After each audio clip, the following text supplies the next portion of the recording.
Praise lord వందనాలు. సామెతలు 17వ అధ్యాయం. రుచి అయిన భోజన పదార్థములున్నను కలహముతో కూడి ఉండిన ఇంట నుండుట కంటే నెమ్మది కలిగి ఉండి వట్టి రొట్టె ముక్క తినుట మేలు. బుద్ధిగల దాసుడు సిగ్గు తెచ్చు కుమారుని మీద ఏలుబడి చేయును. అన్నదమ్ములతో పాటు వాడు పిత్రార్జితము పంచుకొనును. వెండికి మూస తగినది, బంగారునకు కొలిమి తగినది. హృదయ పరిశోధకుడు యెహోవాయే. చెడు నడవడి గలవాడు దోషపు మాటలు వినును.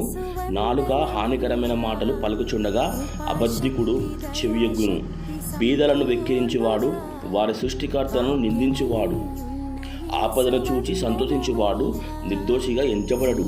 కుమారుల కుమారులు వృద్ధులకు కిరీటము, తండ్రులే కుమారులకు అలంకారము. అహంకారముగా మాట్లాడుట బుద్ధి లేని వానికి తగదు. అబద్ధమాడుట అధిపతికి బొత్తిగా తగదు. లంచము దృష్టికి మాణిక్యము వలె నుండును. అట్టివాడు ఏమి చేసినను దానిలో యుక్తిగా ప్రవర్తించును. ప్రేమను వృద్ధి చేయగోరువాడు తప్పిదమ్ములు దాచిపెట్టును.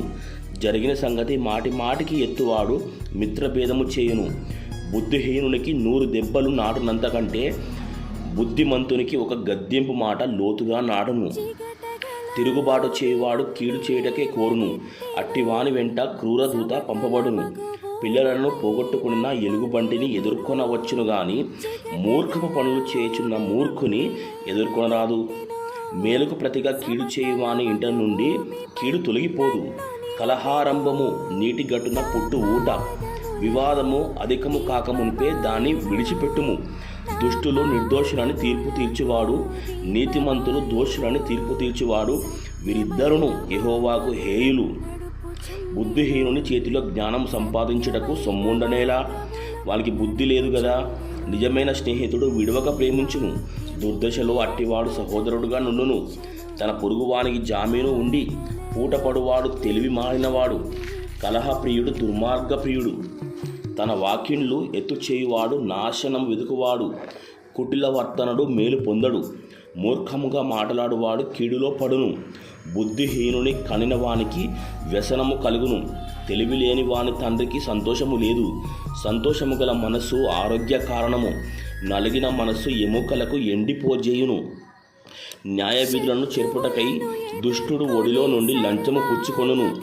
జ్ఞానము వివేకము గల వాని ఎదుటనే ఉన్నది. బుద్ధిహీనుని కన్నులు భూదిగంతములలో ఉండును.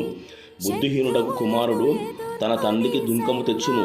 తన్ను కనిన దానికి అట్టివాడు బాధ కలగజేయును. నీతిమంతులను దండించుట న్యాయము కాదు. అది వారి యథార్థతను బట్టి మంచి వారిని హతము చేయుటే.